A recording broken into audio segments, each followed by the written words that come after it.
Meus amados irmãos, bom dia, que a graça e a paz do nosso Deus estejam sobre nossas vidas.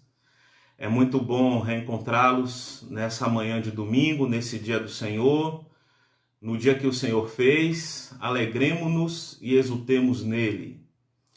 Nós estamos alegres, irmãos, porque nós dormimos e acordamos e o Senhor esteve conosco.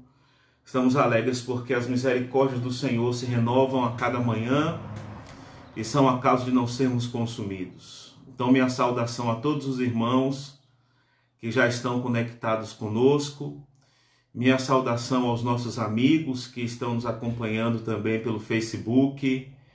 O nosso desejo é que a graça de Deus encha o seu dia, que a graça de Deus abençoe a sua casa, que a graça de Deus abençoe a sua família, em nome de Jesus Cristo.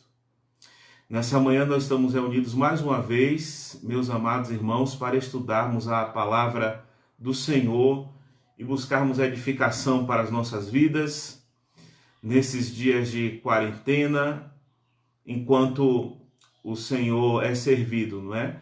De nos fazer ficar em casa, de não ainda estarmos no templo, mas a palavra do Senhor, ela não está presa, pelo contrário, a palavra do Senhor está frutificando. E em todas as situações o evangelho é vencedor. Eu via uma live esses dias de um pastor, amigo meu de Salvador, e o tema da mensagem dele era o seguinte: aproveite a crise. E ele quis dizer que, mesmo nos momentos de dificuldade, de tribulação, nós temos oportunidade de crescimento, nós temos oportunidade de desenvolvimento, de maior comunhão com Deus, de transmissão da palavra àqueles que estão próximos de nós.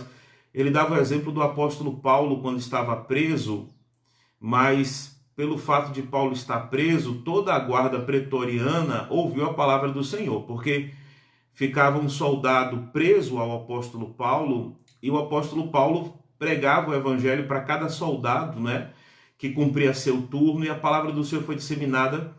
Paulo aproveitou mesmo aquela situação de crise na qual ele estava preso para pregar o evangelho. Então, meus irmãos, mesmo a situação de crise é uma oportunidade de crescimento e nós ganhamos experiência e vamos então, nesses dias, né, a continuar crescendo na graça e no conhecimento do Senhor. Nessa manhã, meus amados irmãos, e a partir de hoje, nós vamos estudar nos nossos encontros matutinos de domingo um livro do John Stott, que é esse livro aqui, ó. É um livro do John Stott que é Os Sinais de uma Igreja Viva, as marcas de uma igreja cheia do Espírito Santo. Então nós vamos ter o auxílio desse livro para os nossos estudos nos próximos domingos, né? Eu pretendo, cada domingo aqui, abordarmos um capítulo desse livro, que vai tratar, meus amados irmãos, uma reflexão sobre a igreja, sobre como está a igreja,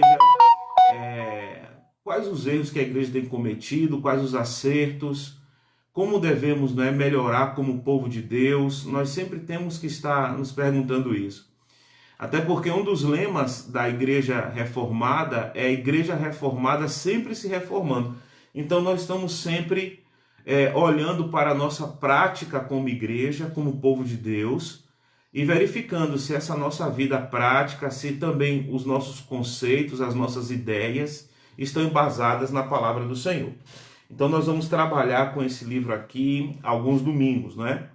Para quem não conhece o autor, John Stott é um teólogo conhecido no mundo inteiro. Ele é um escritor evangélico, ele é um evangelista, ele é inglês, nasceu em 1921, morreu agora em 2011, mas ele por muitos anos ele foi o pastor e fundador do Instituto Contemporâneo do Cristianismo de Londres. Então, John Stott é um autor que nós gostamos muito dos seus trabalhos, das suas mensagens.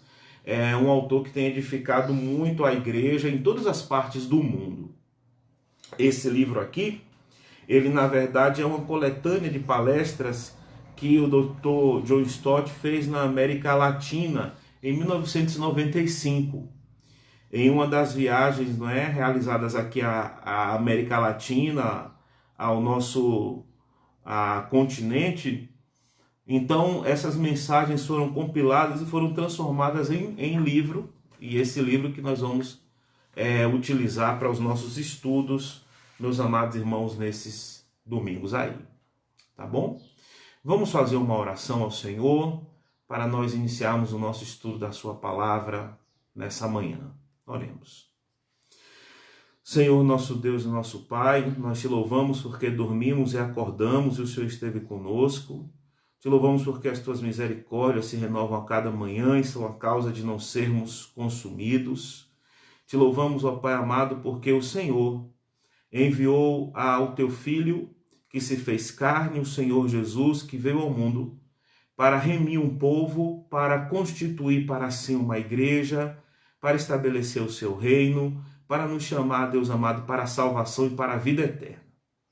Nós queremos nessa manhã, ó Pai amado, pedir que o Senhor nos abençoe no estudo que vamos fazer, que seja edificante para as nossas vidas, que traga fortalecimento para as nossas almas, que fortaleça a nossa fé, que fortaleça a nossa comunhão no Senhor. Que o Teu Espírito Santo então nos ilumine, que o Teu Espírito Santo então nos guie no estudo da Tua palavra nesta manhã, em nome de Jesus. Amém. Amém. Irmãos, vamos então abordar aqui o primeiro capítulo desse livro, como se fosse uma primeira lição para nós. E o título deste primeiro capítulo é A Igreja Primitiva. A Igreja Primitiva. E nós vamos fazer a leitura em Atos, no capítulo 2, Atos 2, do verso 42 ao verso 47. Então, abra a sua Bíblia. Nós vamos abrir aí em Atos, capítulo 2, do versículo 42 até o versículo 47, onde nos diz assim a palavra do Senhor. E perseveravam na doutrina dos apóstolos e na comunhão, no partir do pão e nas orações. Em cada alma havia temor, e muitos prodígios e sinais eram feitos por intermédio dos apóstolos. Todos os que creram estavam juntos e tinham tudo em comum. Vendiam as suas propriedades e bens, distribuindo o produto entre todos, à medida que alguém tinha necessidade.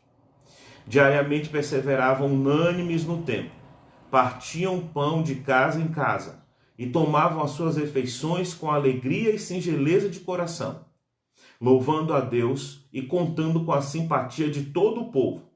Enquanto isso, acrescentava-lhes o Senhor, dia a dia, os que iam sendo salvos. Amém. Louvado seja Deus por sua palavra. Então, meus amados irmãos, quando nós estamos falando sobre as marcas de uma igreja viva, as marcas de uma igreja cheia do Espírito Santo, nós voltamos-nos mais uma vez para Atos, no capítulo 2, quando a igreja começou logo após o Pentecostes, para nós olharmos então para esse texto e para a realidade que era a igreja naquela época e tirarmos aqui mais ensinamentos para as nossas vidas. Uma primeira questão então, que é importante, meus amados irmãos, para lembrarmos, é que nós fazemos parte da igreja. Então é assim, nós como cristãos estamos unidos não só por nosso compromisso com Jesus, mas também por nosso compromisso com a igreja de Jesus Cristo. Então, a primeira coisa aqui para nós chamarmos a nossa atenção nessa manhã, meus irmãos, é assim, ninguém pode dizer, eu sou de Jesus Cristo, meu compromisso é de Jesus, eu não tenho compromisso com a igreja. Não é dessa forma. Porque nós vamos ver que a palavra de Deus ela vai nos mostrar que o propósito de Deus não é salvar indivíduos e perpetuar seu isolamento. Deus se propôs a edificar a igreja, uma comunidade nova e redimida. Deus planejou-a na eternidade passada e está levando a cabo no processo histórico do presente e vai aperfeiçoá-la na eternidade que virá. É uma grande bênção nós fazermos parte de uma igreja, nós fazermos parte de um corpo, nós estarmos ligados. Por exemplo, irmãos, nesse período de pandemia que estamos enfrentando, seria muito mais difícil se nós não tivéssemos os irmãos, se nós não tivéssemos uns aos outros, se nesse momento, por exemplo, nós não pudéssemos estar aqui unidos para compartilhar a palavra de Deus e para fortalecermos uns aos outros. É importante, então, compreendermos que o propósito de Deus não foi salvar um indivíduo e mantê-lo isolado. O propósito de Deus foi salvar os indivíduos e formar desses indivíduos o seu corpo e formar desses indivíduos a sua igreja. O Senhor Jesus Cristo, então, ele morreu para nos redimir da nossa iniquidade, para purificar nos nossos pecados, mas para formar para si um povo. É o que a palavra de Deus nos diz em Tito, no capítulo 2, versículo 14, quando o apóstolo Paulo escreve para Tito, diz o seguinte: ele se entregou por nós, a fim de remir de toda a maldade e purificar para si mesmo um povo particularmente seu, dedicado à prática de boas obras. Então o apóstolo Paulo vai dizer, olha, o Senhor Jesus se entregou por nós para nos remir dos nossos pecados, para nos purificar dos nossos pecados. Mas então é uma obra individual a salvação, não é? Ele purifica-nos dos nossos pecados. Contudo, o Senhor formou um povo particularmente seu. Aprovou então a cada um que ele chamou, que ele salvou, que ele redimiu. Ele não manteve então um crente isolado, mas o propósito do Senhor foi formar um povo particularmente seu. Ou seja, o Senhor veio ao mundo para salvar os seus eleitos, para livrá-los dos seus pecados e para torná-los em sua igreja. Então nós fomos comprados pelo Senhor e fomos feitos sua igreja. O Senhor comprou para si um povo. Quando nós olhamos para Apocalipse, no capítulo 7, versículos 9 e 10, nós lemos lá o seguinte: depois disso olhei, e diante de mim estava uma grande multidão que ninguém podia contar, de todas as nações, tribos e povos e línguas, em pé, diante do trono e do Cordeiro, com vestes brancas e segurando palmas, e clamavam em alta voz: a salvação pertence ao nosso Deus, que se assenta no trono.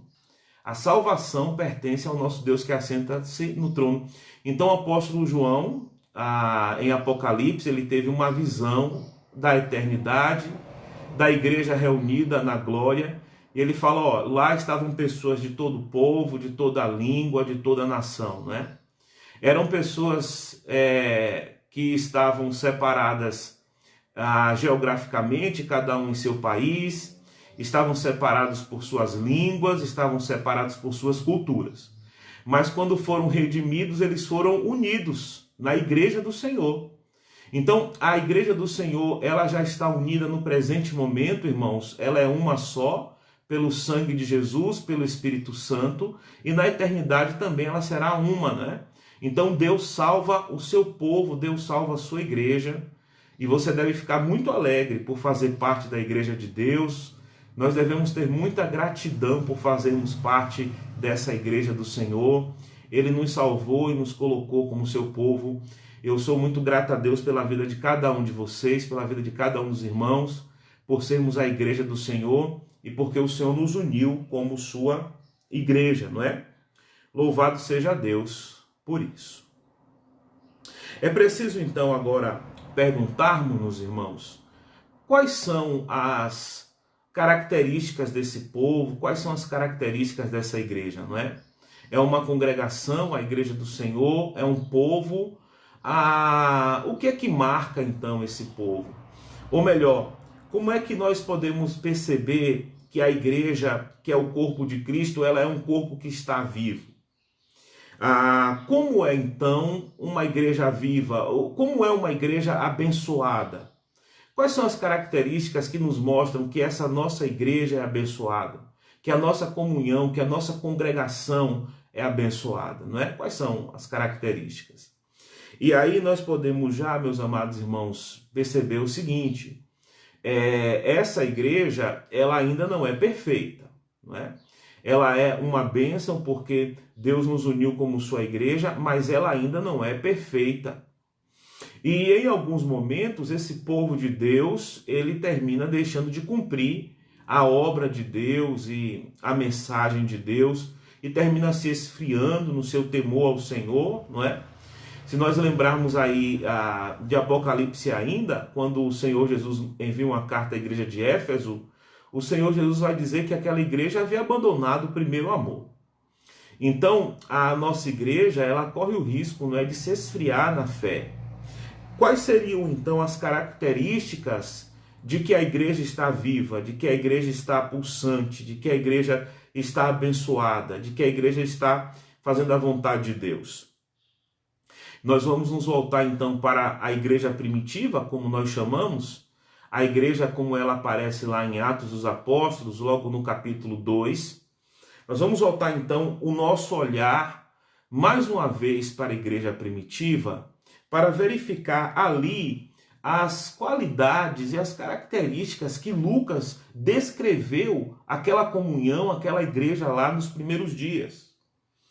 É importante, meus amados irmãos, quando estudamos Atos e falamos sobre a igreja primitiva, termos uma visão realista também sobre a igreja lá em Atos, a igreja primitiva.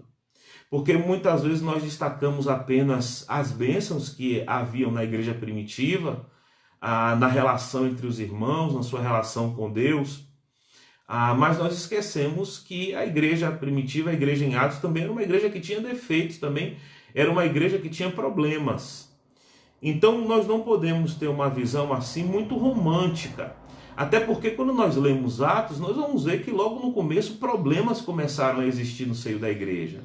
Se vocês lembrarem de Ananias e Safira, eles agiram com hipocrisia para com os apóstolos. Eles venderam uma propriedade, entregaram um valor como oferta aos pés dos apóstolos, mas não era o valor verdadeiro, eles mentiram em relação ao valor. Eles disseram que entregaram todo o valor da venda na igreja, mas era mentira deles. Ou seja, mesmo lá na igreja primitiva, mesmo lá na igreja apostólica, existiam já problemas, não é?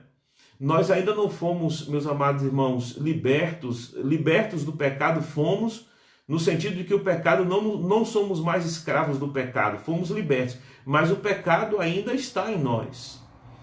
Então, mesmo naquela igreja lá, ainda os cristãos cometiam erros. Não podemos pensar que a igreja lá de Atos era uma igreja perfeita. Perfeição nós só teremos na vida eterna.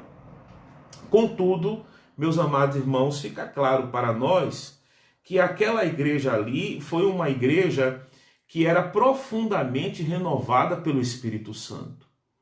Quando o Senhor cumpriu então a sua promessa, quando o Senhor Jesus enviou o seu Espírito no dia de Pentecostes, o Espírito Santo encheu a vida daqueles irmãos. Era uma igreja então profundamente renovada, uma igreja profundamente abençoada pelo Espírito Santo. O que nós vamos ver então nessa manhã é quais eram as marcas dessa igreja renovada profundamente pelo Espírito Santo, para nós pensarmos hoje na nossa igreja e olharmos para a nossa igreja presbiteriana aqui em Matão, a igreja que você congrega, e você perguntar: como é que eu posso saber que a minha igreja é uma igreja cheia do Espírito Santo?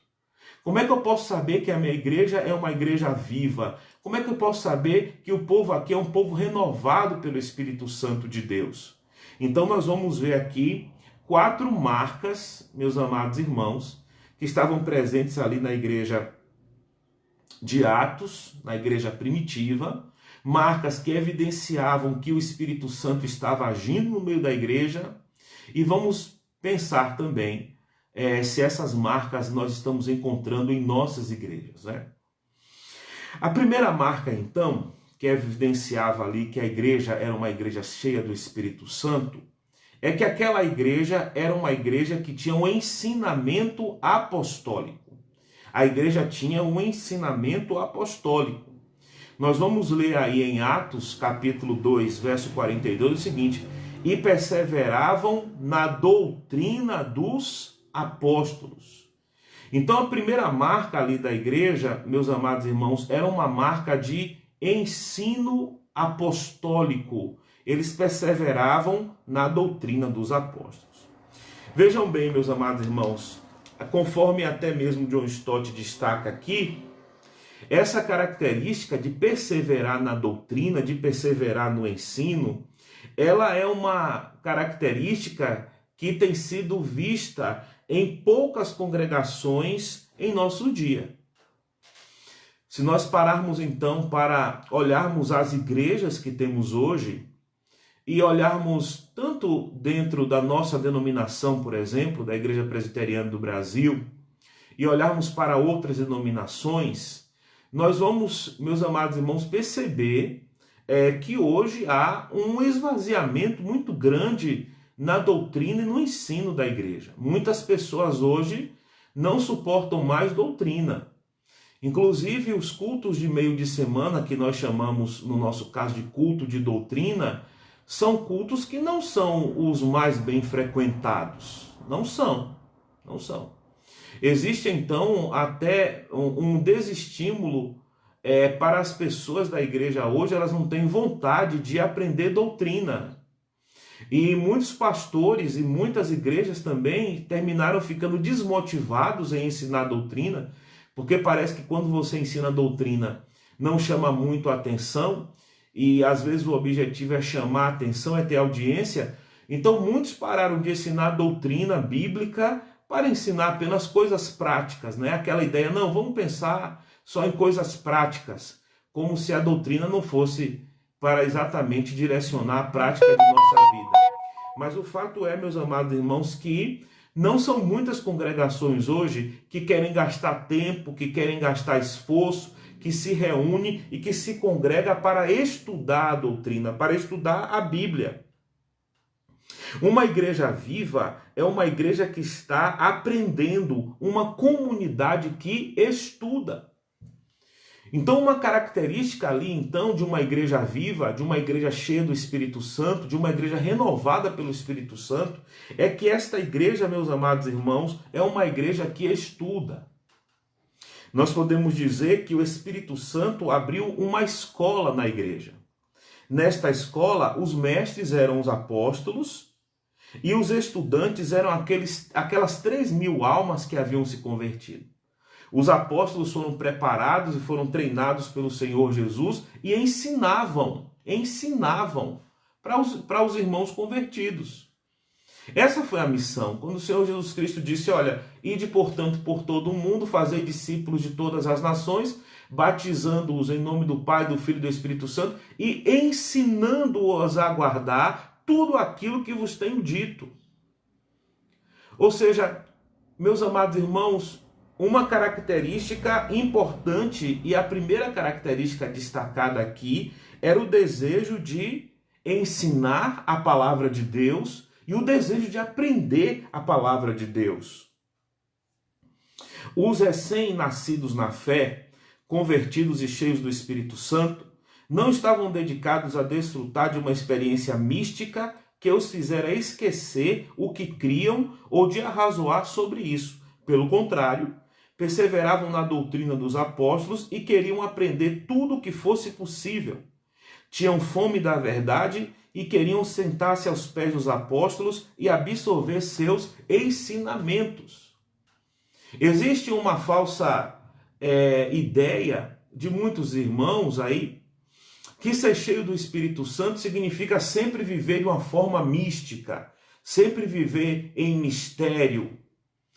Aquela ideia de que o Espírito Santo misticamente vai me ensinar tudo, eu não preciso me preocupar em ler, eu não preciso me preocupar em estudar, eu não preciso me preocupar em pesquisar. Então, a ideia é essa, né? Que o Espírito Santo sempre vai levar você a uma questão mística e tal. Quando nós olhamos aqui para a palavra de Deus, não é isso. Apesar deles terem recebido o enchimento do Espírito Santo, eles queriam aprender. Eles queriam aprender dos apóstolos tudo aquilo que fosse possível. Eles tinham fome do ensinamento da palavra. Eles queriam crescer na doutrina. Eles queriam conhecer a verdade. A verdade. Muitos cristãos hoje não querem conhecer a verdade. Pelo contrário, nos nossos dias já está se cumprindo a profecia da palavra de Deus que nos últimos dias muitos rejeitarão a sã doutrina, como se tivesse comichão nos ouvidos. Mesmo hoje, muitos crentes, irmãos, eles não suportam ficar mais do que 10 minutos, 30 minutos ouvindo uma pregação doutrinária. Eles não têm paciência para ouvir a pregação doutrinária. Eles preferem ouvir a autoajuda. A palavra de Deus fala que muitos darão ouvidos às fábulas, aos falsos mestres. Então é uma realidade. Hoje são poucas as igrejas, são poucos os irmãos que querem aprender a palavra do Senhor, que querem separar o tempo para aprender a palavra do Senhor.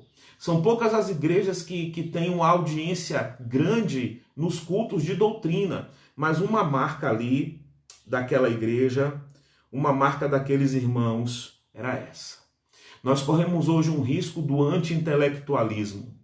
Existem cristãos que dizem o seguinte: olha, se eu tenho o Espírito Santo, eu não preciso estudar teologia. Se eu tenho o Espírito Santo, eu não preciso estudar doutrina. Isso é um erro muito grande. Nós não podemos prescindir, meus amados irmãos, dessa marca de estudo de doutrina na palavra do Senhor, não é? Como é então que essa marca de ensinamento apostólico pode se aplicar à igreja em nossos dias? Porque nós admitimos que não existem mais apóstolos. Nós entendemos que os apóstolos legítimos foram aqueles chamados pelo Senhor Jesus. Então, se não existem mais apóstolos conforme nós acreditamos, como é que nós poderíamos então perseverar na doutrina deles? A resposta é a seguinte: nós perseveramos na doutrina dos apóstolos porque o Novo Testamento foi entregue para nós. E o Novo Testamento é precisamente isso, os ensinamentos dos apóstolos. Como então, pastor Elton, eu posso perseverar nos ensinamentos dos apóstolos? Como fazia a igreja primitiva, não é? Que perseverava na doutrina. Como eu posso perseverar? Você persevera na doutrina dos apóstolos quando você lê a Bíblia, quando você lê o Novo Testamento. O ensinamento dos apóstolos está ali. Precisamente, o Novo Testamento é os ensinos dos apóstolos, né? Nós temos aí tanto os evangelhos, não é? Que nós temos 2 que eram apóstolos e 2 que não eram, como Mateus e João eram apóstolos, Lucas e Marcos não eram. Mas mesmo Lucas e Marcos, aquilo que eles escreveram foi com base naquilo que foi transmitido pelos apóstolos. E depois nós vamos ter as cartas de Paulo, as cartas de Pedro, as cartas de João. Portanto, meus amados irmãos, é possível hoje a igreja manter essa marca da perseverança no ensino apostólico, porque Deus, por sua graça, deixou os ensinamentos dos apóstolos para nós no Novo Testamento. Portanto, uma igreja viva e uma igreja cheia do Espírito Santo é uma igreja bíblica. É uma igreja que está comprometida a ensinar os fundamentos que os apóstolos deixaram. É uma igreja neotestamentária, é uma igreja apostólica nesse sentido. A nossa base doutrinária é a herança que os apóstolos deixaram. Nessa igreja, a palavra de Deus é ensinada. Os pais ensinam a Bíblia aos filhos. Os membros da igreja leem e refletem sobre as Escrituras todos os dias. O Espírito de Deus dirige o seu povo a submeter-se à palavra. E quando o faz, essa igreja se renova com a presença do Espírito Santo, não é? Então já cabe a nós irmos fazendo aquelas perguntas para nós. A igreja que você frequenta é uma igreja bíblica? O ensinamento transmitido na igreja que você frequenta é claramente com base na palavra de Deus? É claramente uma exposição da palavra de Deus? Você tem que se perguntar sobre isso, né? Uma outra questão aqui: você como cristão tem lido diariamente a palavra de Deus? Você tem lido todos os dias a palavra de Deus? Você como cristão tem ensinado a palavra de Deus para os seus filhos? Essa é uma base para sermos uma igreja cheia do Espírito Santo, uma igreja viva, uma igreja renovada pelo Espírito. A segunda marca, então, é a comunhão mútua. A comunhão mútua. Se nós voltarmos lá para o texto de Atos, no capítulo 2, meus amados irmãos, tudo eles faziam juntos, não é? Perseveravam na doutrina dos apóstolos, partiam o pão de casa em casa, estavam reunidos unânimes na oração. Se a primeira marca da igreja é o estudo, a segunda marca é a comunhão. A palavra comunhão, utilizada em algumas versões, é a tradução de koinonia. Esse termo descreve aquilo que temos em comum, o que compartilhamos como crentes em Cristo. E isso se refere a duas verdades complementares aqui. Então a segunda marca de destaque ali é a comunhão da igreja. E aparece naquele texto lá, para comunhão, essa palavra koinonia, que nós sempre ouvimos nas nossas igrejas evangélicas. E a palavra koinonia, ela significa que nós temos coisas em comum. Os crentes, então, tinham coisas em comum, era comum a todos eles. Eles comungavam das mesmas coisas. E John Stott aqui, ele vai destacar duas questões que marcavam essa comunhão da igreja. A primeira é que a igreja é um lugar onde se compartilha a graça de Deus. A igreja é um lugar onde se compartilha a graça de Deus. A comunhão autêntica é uma comunidade trinitária. Nós crentes participamos em comum no Pai, no Filho e no Espírito Santo. Então, irmãos, quando pensamos na comunhão da igreja, a primeira coisa a destacarmos é o seguinte: antes de ser uma comunhão relacionada apenas no sentido horizontal, minha com os outros irmãos, eu estou em comunhão com os irmãos porque eu comungo com eles a mesma graça. Ou seja, a graça que João recebeu, que Rogério recebeu, que Cida recebeu, é a mesma graça que eu recebi. É a mesma graça que eu recebi. E eu acho interessante o destaque que o Dr. Martyn Lloyd-Jones faz, quando o Dr. Martyn Lloyd-Jones, comentando o texto de Efésios capítulo 4, que fala que nós temos um só Deus, que é o Pai de todos, que nós fomos batizados todos com o mesmo Espírito, nós temos todos um só Senhor, que é Cristo. Então, por que é que eu tenho comunhão com meus irmãos na igreja? Porque eu fui chamado pelo mesmo Deus, porque eu fui redimido pelo mesmo Cristo, porque eu recebi do mesmo Espírito Santo. Nós temos em comum a graça que foi revelada para nós. E Martyn Lloyd-Jones ele vai dizer o seguinte: antes da graça, nós tínhamos em comum um pecado. Todos nós estávamos em pecado, todos nós estávamos mortos nos nossos delitos e pecados. Alcançados pela graça, fomos todos transformados e redimidos do mesmo jeito. E agora nós temos a mesma comunhão com o Pai, com o Filho e com o Espírito Santo. Então a igreja tem comunhão, os irmãos têm comunhão, nós estamos ligados, meus irmãos, porque a mesma obra foi que realizou-se na sua vida, realizou-se na minha vida. Naquele dia lá em Pentecostes, em Jerusalém, o mesmo Espírito desceu sobre todos os irmãos. O mesmo Espírito encheu todos os irmãos. Então por aí eu já vou percebendo o seguinte: nessa comunhão não há lugar, meus amados irmãos, para orgulho, por exemplo, ou para que um irmão queira ter um destaque sobre o outro. Todos nós estávamos perdidos em nossos delitos e pecados, condenados na mesma condenação, e todos nós agora recebemos a mesma graça de salvação. E nós agora comungamos da mesma graça, do mesmo Espírito, do mesmo Senhor. Nós somos uma igreja, porque nós comungamos estas coisas. Então, primeiro sentido aí de que havia comunhão naquela igreja. Um segundo aspecto da comunhão daquela igreja era termos em comum o que damos. Termos em comum o que damos. O adjetivo koinonico Nós temos então koinonia, que é a palavra que significa comunhão, mas temos o adjetivo grego, que é o koinônico, que significa generoso. E na passagem que nós lemos, Lucas descreve a generosidade. Ou seja, se o primeiro aspecto da nossa comunhão, então, irmãos, é essa relação que todos temos de igual forma com a Trindade Santíssima, um segundo aspecto da comunhão que Lucas apresenta aí em Atos é a comunhão no dar. É a comunhão naquilo que damos aos outros. É uma comunhão marcada pela generosidade. Lucas vai dizer então, nos versículos 44 e 45 de Atos 2. Os que criam mantinham-se unidos e tinham tudo em comum. Vendendo as suas propriedades e bens, distribuíam a cada um conforme a sua necessidade. Então veja, olha, eles tinham tudo em comum, beleza.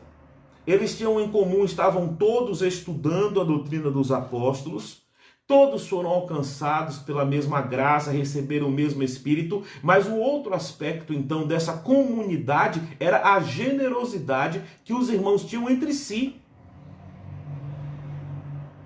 Nessa igreja havia pessoas, irmãos, necessitadas, havia pobres na igreja. Pessoas com necessidade talvez de comida. Nós temos algumas explicações até para entender essa pobreza em Jerusalém e esses irmãos que tinham necessidade. Nós sabemos que muitos dos 3.000 que se converteram em Jerusalém eram pessoas de outras cidades que se converteram no dia do Pentecoste e que ficaram em Jerusalém e não voltaram para casa. Portanto, deixaram a casa, talvez, deixaram o emprego, talvez, e ficaram em Jerusalém. E essas pessoas agora foram amparadas por crentes de Jerusalém.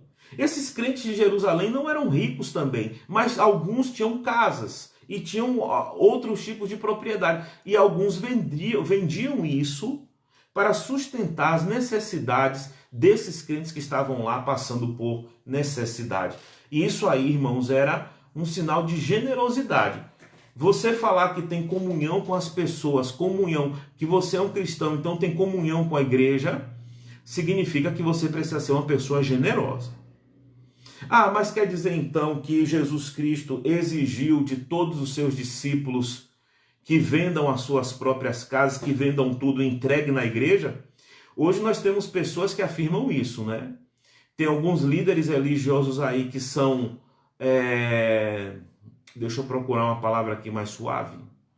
Alguns líderes religiosos aí que são aproveitadores é uma palavra mais suave que eu achei, que terminam tomando passagens isoladas da Bíblia para dizer às pessoas que elas precisam vender as suas coisas e dar na igreja.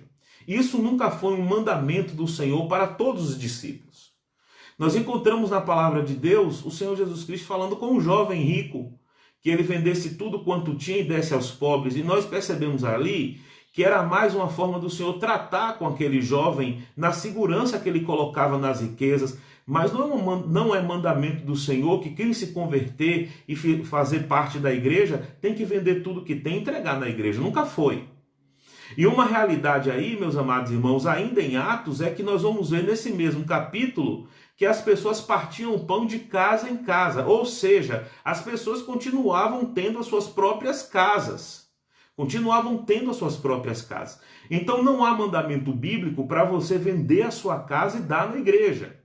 Nós sabemos que algumas pessoas, na sua comunhão com Deus, elas estão decididas a voto de pobreza, a não ter bens e a dedicar tudo que tem ao Senhor. Isso pode ser uma questão particular, mas não é mandamento para a igreja. O Senhor Jesus não exige que os seus discípulos vendam tudo que tenham e entreguem para os pobres. Isso, porém, não desresponsabiliza a igreja da sua obrigação de amparar aqueles que são necessitados. Aqueles que são necessitados. Não é? O primeiro fruto do Espírito Santo é o amor. Em particular, a igreja primitiva cuidava dos pobres e compartilhava com eles parte de suas possessões. Essa atitude deve caracterizar a igreja em todos os tempos. Então, quando eu falar de comunhão, eu não devo ficar pensando apenas naquilo que é espiritual, porque as pessoas separam aquilo que é espiritual daquilo que é material. Na verdade, todas as nossas ações, elas são espirituais. Então, comunhão não é só eu orar junto com o irmão, não é só dizer que eu tenho o mesmo Senhor Jesus. Comunhão é eu apresentar generosidade. Comunhão é eu observar quem são aqueles que estão ao meu redor e estão passando necessidade e eu compreender que eu preciso ser generoso. A igreja, então, de Atos percebia que no meio do povo tinha pessoas pobres, que tinham necessidade de comida, que tinham necessidade de roupa, que tinham necessidade de lugar onde morar. E a igreja não lavou as mãos, não disse apenas, eu vou orar por sua vida para que Deus te abençoe. Não, muitos irmãos tomaram a iniciativa de vender o que tinham para ajudar nessas necessidades dessas pessoas pobres. E aí o John Stott ele vai colocar uma frase aqui que me marcou muito, ele vai dizer o seguinte: a igreja deveria ser a primeira entidade no mundo a abolir inteiramente a pobreza. A igreja deveria ser a primeira entidade no mundo a abolir inteiramente a pobreza. É óbvio que nós não estamos aqui defendendo que o evangelho é um evangelho apenas social, que a única preocupação da igreja são com as necessidades de pobreza material, são necessidades sociais. Longe disso. Muitos, para se eximir de sua responsabilidade com os pobres, falam isso. Não, a igreja não é social, a igreja é espiritual, a igreja é o reino de Deus. Mas isso aí, meus amados irmãos, é uma grande desculpa para não ser generoso. É uma grande desculpa para não ajudar. A igreja viva lá, ela estava preocupada com as pessoas pobres e muitos até vendiam o que tinham para ajudar os pobres, as pessoas pobres. Nós vivemos em um mundo, meus amados irmãos, onde há muita pobreza. Muita pobreza. O nosso país, por exemplo, é um país de muita pobreza. Segundo os dados estatísticos apresentados aqui nesse livro, aproximadamente 1 bilhão de pessoas no mundo, nós temos mais de 7 bilhões, mas aproximadamente 1 bilhão de pessoas vive abaixo da linha da pobreza. E a igreja, então, ela precisa estar preocupada com os pobres. Nós não cremos que como igreja vamos solucionar os problemas macroeconômicos do mundo, mas nós devemos, por solidariedade, viver uma vida, irmãos, mais simples, uma vida mais moderada, uma vida mais modesta. Nós como crentes não podemos ficar acomodados e não nos incomodar com a pobreza que nos cerca. Nós deveríamos, a partir da igreja, estar sempre atentos. Aqui, nossos irmãos estão aqui congregados, mas será que tem algum irmão aqui na igreja que é pobre e está passando necessidade? Por exemplo, a igreja de Corinto era uma igreja que muitos irmãos eram insensíveis.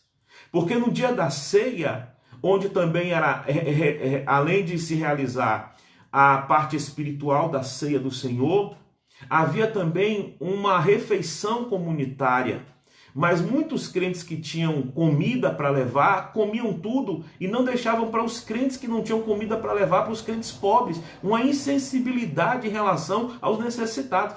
Então nós devemos olhar para a nossa igreja e perguntar quem é pobre na igreja e está passando necessidade, e nós devemos fazer todo o esforço para socorrer.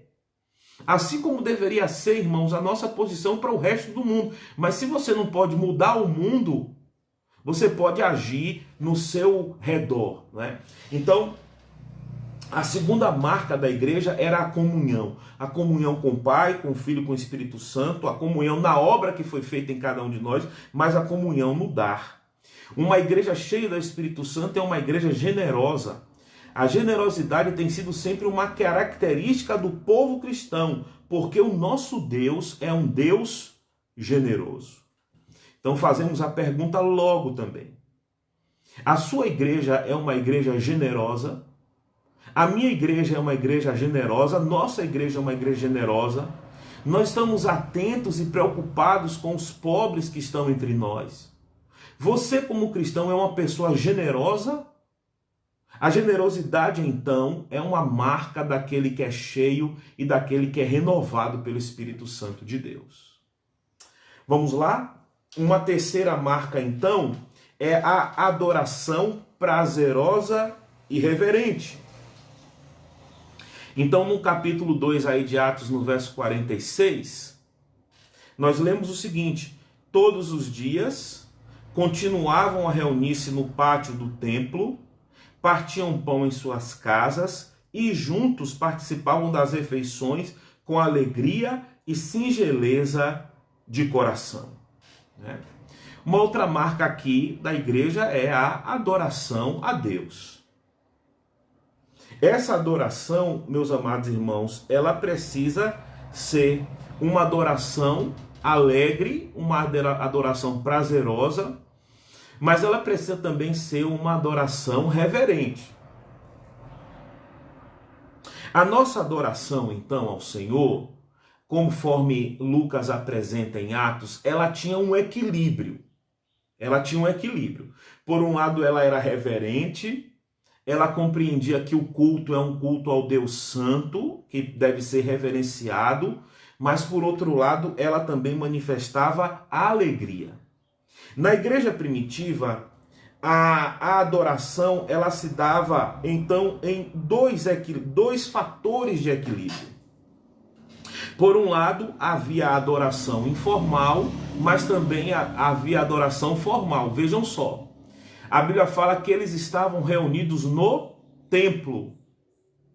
Os cristãos, então, não abandonaram logo no começo o templo de Jerusalém. Vejam bem, o templo que havia em Jerusalém, nessa época, era o templo construído por Herodes e era um templo dos judeus. Era um templo onde se fazia culto a Deus, mas conforme o judaísmo, as práticas do judaísmo. Os sacrifícios aconteciam, por exemplo, no templo. E nós vamos ler em Atos que a igreja cristã, no começo, ela frequentava o templo. É importante destacar, irmãos, que o cristão, provavelmente, ele ia para o templo e participava das orações. Ele não deveria mais participar do sacrifício. Porque no entendimento do evangelho, o sacrifício perfeito já aconteceu, que foi o sacrifício de Cristo na cruz. Foi um sacrifício feito uma vez por todas. Então o cristão não participava mais do sacrifício, mas eles iam para o templo para os horários de oração. E John Stott ele vai nos dizer, ele acredita o seguinte, que os cristãos eles tinham a esperança de que os judeus que estavam no templo compreendessem que Jesus era o Messias. Então o templo não seria abandonado, mas o templo seria, digamos que, renovado e haveria um entendimento novo. Então os cristãos acreditavam, nós devemos ir e dizer para os judeus que ainda estão fazendo sacrifício, que não precisam mais fazer sacrifício porque Cristo já veio. Então a igreja cristã, ela tinha a ideia de que o judaísmo, de que os judeus iriam entender que Jesus era o Messias. Por isso eles continuavam indo para o templo. Só que isso não aconteceu. Os judeus não aceitaram Jesus como Messias e logo os cristãos foram proibidos de ir ao templo. Mas o destaque aqui é, uma igreja cheia do Espírito Santo é uma igreja que adora no templo. É uma igreja que adora no culto, é uma igreja que adora com reverência, porque eles estavam lá no templo. Por outro lado, meus amados irmãos, nós vemos aí a adoração que nós podemos chamar de informal. Por quê? Porque eles partiam o pão de casa em casa. Esse partir o pão de casa em casa é uma referência à ceia do Senhor. Então eles estavam congregados na igreja, faziam as orações na igreja, prestavam culto na igreja, e era um lugar de reverência, de respeito, de formalidade litúrgica, porém em casa também eles adoravam a Deus, eles participavam da ceia em casa, mantendo a mesma reverência, mas irmãos, sem necessidade daquele enquadramento litúrgico todo que havia quando o culto era feito no templo. Quando o culto era feito no templo. Então, essa compreensão que nós devemos ter aí, meus amados irmãos, né? Então, aqui tem um destaque que é o seguinte. Muitas vezes a igreja ela é conservadora demais em sua liturgia. conservadora demais em sua liturgia. John Stott aqui ele vem dar inclusive uma dica, que ele vai falar o seguinte, olha, nesse tipo de congregação, os adultos precisam escutar os jovens e estes deveriam estar representados na direção da igreja. O jovem, por sua vez, deve entender que a maneira com que Deus transforma a igreja institucional é mais pela reforma paciente do que pela revolução violenta. Nós hoje na igreja, irmãos, temos ouvido de jovens o seguinte, olha, pastor, a igreja está muito engessada. A liturgia está muito fria. Ou então, as atividades da igreja, não é? As coisas que a igreja faz, ela precisa se renovar. E muitas vezes as igrejas, inclusive as tradicionais como a nossa, têm muito medo de mudar qualquer coisa, né? Não pode nem mudar o horário do culto, não pode mudar o dia do culto e tal. O pastor tem que pregar sempre de gravata. Ou seja, às vezes estamos apegados a costumes, irmãos, que não são obrigatórios. E aqui uma dica é o seguinte, devemos até ouvir mais os jovens nas nossas igrejas. Aí os jovens, né? E ele sugere até que os jovens possam fazer parte da liderança da igreja, porque a igreja então equilibra o aspecto de mais formalidade, mas também com mais informalidade. O outro equilíbrio destacado por Stott é alegria por um lado e reverência por outro lado. A igreja tinha. O versículo fala que eles tinham alegria e singeleza de coração. Meus amados irmãos, o culto então deve ser um culto alegre. A palavra alegria ali significa gozo exuberante. A igreja ela é alegre porque, olha, Deus mandou o seu Filho para ser o nosso Salvador. Deus agora nos deu o seu Espírito Santo. Como não sermos alegres? Havia alegria então no culto, alegria na adoração. O destaque aqui, irmãos, é que tem cultos hoje em dia que parecem funerais. Que são os hinos tão lentos, aqueles hinos tão arrastados, que parecem funerais. Não é? Às vezes a pessoa sai para ir para o culto e já vai meio desanimado, porque parece que o culto tem que ser uma coisa triste, pesada, arrastada. Não. O culto deve ser um culto alegre. Não é? Nós devemos manifestar alegria no nosso culto. A nossa celebração deve ser uma celebração alegre. Mas aí se equilibra então com a reverência. Havia singeleza de coração. Se por um lado nós temos cultos que parecem funeral, por outro lado hoje muitas igrejas não têm mais reverência nenhuma, não é? O culto vira uma bagunça só, não tem nenhum tipo de liturgia, isso aí é desequilíbrio. A adoração então aqui, a John Stott nos chama a atenção para esses dois aspectos que devemos ter de equilíbrio. Você deve ter o culto no templo, mas você não pode esquecer que em casa você precisa cultuar o Senhor.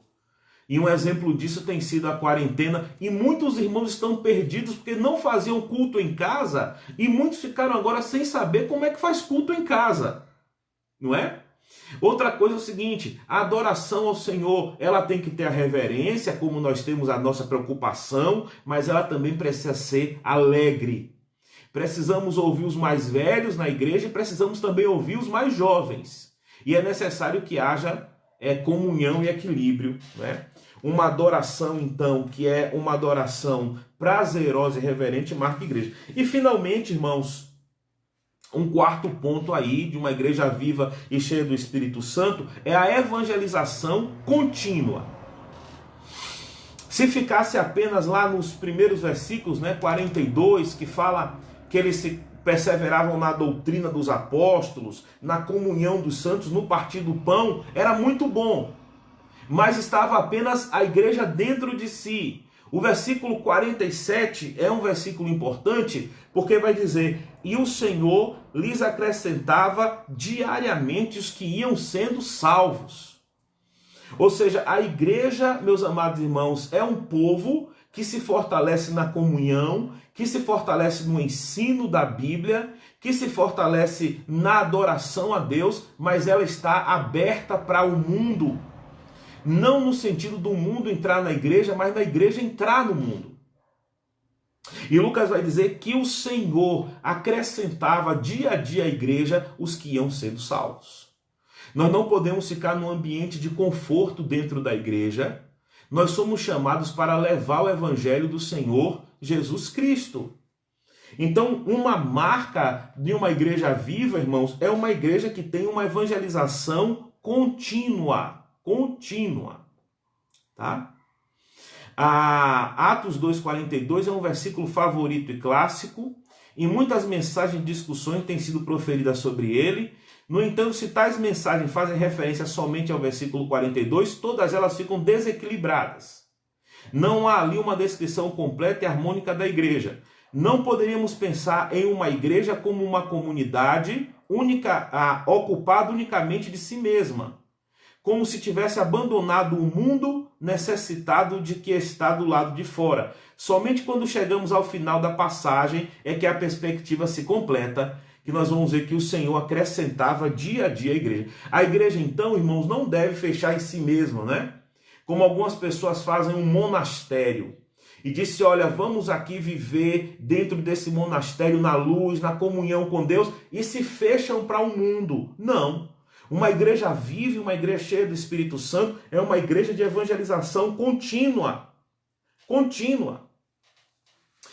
Essa evangelização contínua, meus amados irmãos, ela significa que o mundo precisa ver Jesus através de nós. Tem um livreto aqui, que é esse livreto aqui do R.C. Sproul, que fala sobre a grande comissão. E Sproul vai dizer o seguinte, que Martinho Lutero certa vez disse, todo cristão deve tornar-se Cristo para o seu próximo. Todo cristão deve tornar-se Cristo para o seu próximo. O que é que Martinho Lutero quer dizer com isso?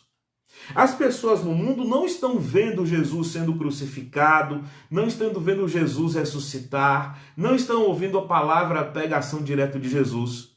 Somos nós como cristãos que devemos revelar Jesus a essas pessoas que estão no mundo. As pessoas que estão no mundo devem olhar para nós e ver Jesus. Nas coisas que nós ensinamos, na forma como nós vivemos, naquilo que nós fazemos, as pessoas devem ver Jesus em nós. As pessoas devem olhar para a igreja e ver Jesus na igreja. Ver Jesus é um aspecto de que a igreja é cheia do Espírito Santo. Quando nós lemos o versículo, e o Senhor lhe acrescentava diariamente os que iam sendo salvos, algumas coisas nós aprendemos desse versículo. A primeira o primeiro fato aí é que o próprio Senhor acrescentava à igreja os que iam sendo salvos. É importante nós percebermos isso, não é? Não somos nós que salvamos, não somos nós que formamos a igreja, é o Senhor Jesus que inclui os que iam sendo salvos. O Senhor que acrescentava. Cabe aos cristãos o ensinamento da palavra, cabe aos cristãos o testemunho diário, cabe aos cristãos uma vida de amor, entretanto a compreensão de que é o Senhor Jesus que converte os corações, que é o Senhor Jesus que torna as pessoas membros de sua igreja.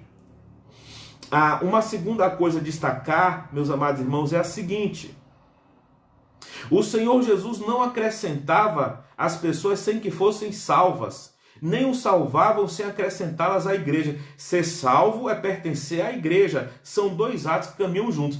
Então vejam, o Senhor acrescentava à igreja dia a dia os que iam sendo salvos. Significa o seguinte: se alguém foi salvo por Jesus, ele tem que estar na igreja. São duas questões inseparáveis. Hoje em dia tem pessoas dizendo que podem ser crentes sem a igreja, sem a congregação. Isso não é verdade. Todo aquele que o Senhor salvava, o Senhor ligava à igreja. Nós, se somos crentes salvos, temos que estar na igreja. O Senhor ligava à igreja. Terceira coisa, Jesus fazia isso diariamente. Diariamente o Senhor acrescentava à igreja os que iam sendo salvos. Ou seja, irmãos, a evangelização não é uma questão ocasional, mas a evangelização deve ser uma coisa contínua na vida da igreja. A evangelização não deve acontecer quando a igreja marcar um sábado de manhã ou um sábado à tarde. Ou a evangelização não deve acontecer apenas quando formos visitar o asilo ou visitar o hospital. A evangelização é algo cotidiana, é algo do dia a dia. A evangelização, meus amados irmãos, ela acontece dentro da igreja quando a palavra é pregada, mas a evangelização, ela acontece também de várias outras formas na vida do crente. Então, aquilo que o crente ensina ao seu vizinho, ao seu colega de trabalho, a vida de amor que um crente tem, não é? Como o crente representa Jesus Cristo na sua vida, o testemunho diário é uma questão contínua. O Senhor acrescentava dia a dia à igreja os que iam sendo salvos. Meus amados irmãos, infelizmente existem congregações que passam anos e anos sem ter uma pessoa só convertida. E John Stott vai até dizer que quando uma pessoa se converte, aquela igreja nem sabe como tratar. Então nós já podemos perguntar assim: a sua igreja é uma igreja que está preocupada em levar a palavra de Deus às pessoas que estão no mundo? Você, como cristão, é um cristão que leva a palavra de Deus às pessoas que estão no mundo? A evangelização, então, precisa ser algo contínuo. Meus amados irmãos, o Espírito Santo continua sobre a igreja. Se o Espírito Santo continua sobre a igreja, a nossa igreja hoje tem condição de ser uma igreja cheia e viva do Espírito Santo. A nossa igreja tem como ser uma igreja bíblica. A ideia de que a pós-modernidade ou a contemporaneidade não deixa espaço para a prática da Bíblia, ela não é verdadeira. A Bíblia precisa ser praticada, mas para que ela seja praticada, ela precisa ser ensinada. Então, uma ênfase muito grande sobre isso. Sua igreja tem ensinado a palavra de Deus? Se a igreja que você frequenta, o ensino lá não é um ensino bíblico, não vale a pena você frequentar. Você, como crente, sabe como você pode saber se você é cheio do Espírito Santo? Se você lê a Bíblia diariamente. Será que você tem lido a Bíblia diariamente? Será que você tem ensinado a Bíblia para os seus filhos? Outra pergunta. Como cristãos que conhecemos o amor de Deus e a generosidade do amor de Deus, que deu o mais precioso, que foi o seu filho para nós, como a sua igreja é? É uma igreja generosa com os pobres? Como você é como crente? Você é generoso às pessoas que estão ao seu redor ou você é uma pessoa egoísta? Depois, meus amados irmãos, no ponto da adoração, você tem ido para a igreja adorar com tristeza, com coração pesado, ou você tem ido com alegria? O culto para você, ou o culto na sua igreja, é um culto sem alegria? Precisa ser renovado. Da mesma forma, qual é a visão que você está tendo do culto? Você acha que o culto é um lugar que não precisa ter nenhuma regra, que não precisa ter nenhuma liturgia? É um erro. É preciso haver um equilíbrio na adoração. Nós adoramos a Deus com toda a alegria. Ele nos deu o seu Filho, Ele nos deu o seu Espírito Santo. Mas eu preciso lembrar que nessa relação eu preciso ser reverente ao Senhor. E finalmente, irmãos, como está a sua evangelização? Como você tem transmitido o Evangelho? Você só fala do Evangelho quando tem alguma programação especial? Ou você transmite o Evangelho de forma contínua em sua vida para aqueles que estão ao seu redor? O Espírito Santo, irmãos, ainda está conosco. Nós precisamos orar, nos submeter, buscar o enchimento do Espírito Santo para que sejamos uma igreja viva, para que sejamos uma igreja relevante, para que sejamos uma igreja onde as almas estão sendo acrescentadas pelo Senhor dia a dia. Que Deus nos abençoe como igreja, que Deus nos abençoe como crentes individualmente, que possamos ser uma igreja cheia do Espírito Santo, em nome de Jesus.